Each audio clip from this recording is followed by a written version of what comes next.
Bentornati su In Viaggio col Tubo e una nuova Pocket Guide su Milano. Ci troviamo ora in Piazza La Scala e dietro di noi la statua di lui, l'unico inimitabile, rinnovatore di arti e di scienze, Leonardo da Vinci, guest star di questo video.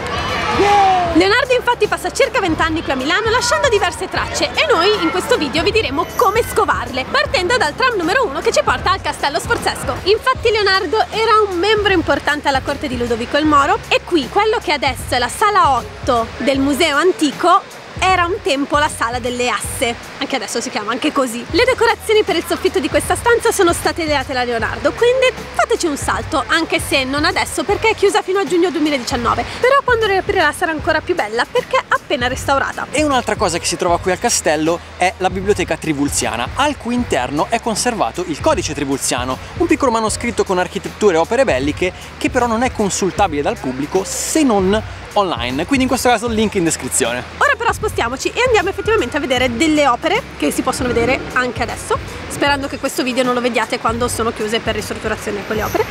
Quindi metro rossa e scendiamo in Duomo. E raggiungiamo a piedi la Pinacoteca Ambrosiana. Qui, insieme ad altri capolavori di vari artisti, è conservato il Codice Atlantico, una raccolta di oltre 1000 fogli contenenti gli appunti di Leonardo su diversi temi. Ovviamente non sono esposti tutti, c'è solo una selezione. Nella Pinacoteca si trova anche il ritratto del musico, dipinto dal maestro nel 1485 e nella stessa sala, insieme ai dipinti dei suoi allievi, c'è una copia dell'Ultima Cena dipinta dal Vespino nei primi anni del 1600, realizzato come testimonianza e conservazione, visto che già a quell'epoca l'opera originale aveva cominciato a deteriorarsi vistosamente. Scopriamo il perché andando a vedere il capolavoro originale. Ed eccoci a Santa Maria delle Grazie, ve lo ricordate dal video dei tram? Speriamo di sì, perché questa è la casa del Cenacolo. Cenacolo vinciano famoso in tutto il mondo, talmente famoso che va prenotato con largo anticipo anche per telefono o sul sito, link in descrizione, e noi l'abbiamo prenotata più di un mese fa. Oggi finalmente siamo entrati a vederlo. Leonardo realizza quest'opera tra il 1494 e il 1498.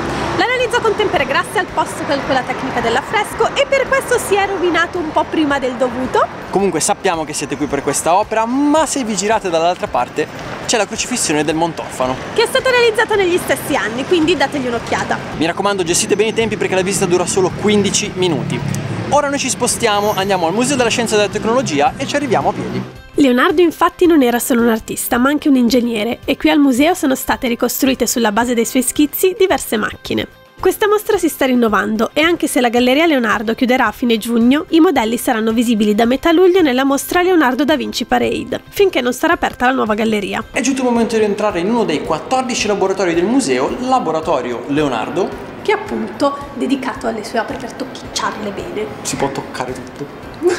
I laboratori sono aperti al pubblico a rotazione durante i weekend. In questo si possono approfondire le due anime di Leonardo, quella artistica attraverso l'uso di strumenti e tecniche pittoriche dell'epoca, come fa ora Martina disegnando degli oggetti in prospettiva, o meglio ricalcandoli su un vetro, e l'anima ingegneristica provando alcune delle macchine realizzate dai suoi disegni. Come il praticissimo argano sollevapesi, ideato per rendere i cantieri più sicuri e meno faticosi, o le macchine per il volo, la sua ossessione. Questa è la battente, che dimostra la forza dello spostamento d'aria. Questa invece è la vite aerea, sulla quale Leonora ci svela un segreto, che però dovete scoprire da soli. Mi sento un po' come Leonardo allora adesso, perché non ce l'ho fatta. Costruiamo anche il ponte salvatico, ideato per la guerra. Facile da costruire, ma soprattutto facile da distruggere in caso di attraversamento dei nemici. Vado? Vai. No, l'esercito no. Distrutto il ponte, prendiamo la metro 2 da Sant'Ambrogio fino a Moscova, poi a piedi fino alla conca dell'Incoronata, dove ci troviamo ora, che forse è la testimonianza più importante dell'originale sistema dei navigli. Le conche servivano a collegare i navigli che erano su diversi livelli, come tramite questo sistema di chiuse. Ma perché stiamo inserendo questa conca dell'Incoronata nel video? Beh, perché è stata realizzata nel 1496, più o meno nello stesso periodo in cui Leonardo era un ingegnere ducale. Quindi probabilmente è lui che doveva aver supervisionato tutti i lavori. Ora però riprendiamo la metropolitana, non la stessa con la quale siamo arrivati, ma a piedi fino a Garibaldi. Lì c'è la M5 che ci aspetta. E poi a piedi fino all'ippodromo di San Siro. Dietro di noi la statua di un cavallo. Un cavallo gigantesco che in realtà era un progetto di Leonardo, però non è mai stato realizzato in realtà. Quindi cosa è successo? Sui disegni hanno realizzato poi tra gli anni 70 e gli anni 90, tra varie vicissitudini, questo gigantesco cavallo che hanno messo proprio qui all'ippodromo. E questa è la nostra ultima tappa di Milano però, perché anche se probabilmente non ce la farete a fare tutto in un giorno solo, vogliamo inserirne un'altra. Quindi andiamo! E per raggiungere l'ultima tappa di questo itinerario andiamo in stazione Garibaldi. Da qui il treno S8 prenotato con l'app di GoEuro ci porta fino a Cernusco Merate. Poi prendiamo il bus D70 fino in Bersago Chiesa. E infine raggiungiamo a piedi Piazzale Leonardo da Vinci, perché qui c'è l'unico traghetto vinciano ancora funzionante. Nonostante il nome non è sicuro che sia stato inventato da Leonardo, ma di sicuro il maestro ne studiò il progetto. Il disegno, datato 1513, di un traghetto identico a questo si trova infatti all'interno del codice Windsor, un'altra raccolta dei bozzetti di Leonardo. Ma come funziona? La corrente del fiume fa pressione sugli scafi permettendo il movimento, senza neanche sforzi particolari da parte del traghettatore, che deve semplicemente dare là e tenere il timone. Il traghetto ovviamente non può andare alla deriva perché è fissato da un cavo d'acciaio collegato alle due sponde. Niente ragazzi, anche gli anatroccoli vanno a dormire, noi chiudiamo qui il video. Questa era la nostra guida per una Milano di Leonardo, più Leonardo per tutti. Sì. Era un itinerario. Ricordatevi però, quando strutturerete il vostro, di organizzare il tutto sull'orario del cenacolo, perché quello deve essere un orario fisso e poi tutto il resto può cambiare. Sì.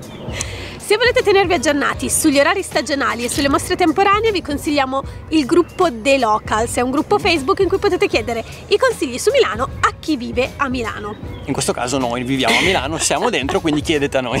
Speriamo comunque di avervi dato degli spunti interessanti. Fateci sapere se vi è piaciuto questo video, questo itinerario tematico, soprattutto se ne volete altri, e magari consigliateci anche dei temi, così vediamo se riusciamo a portarli.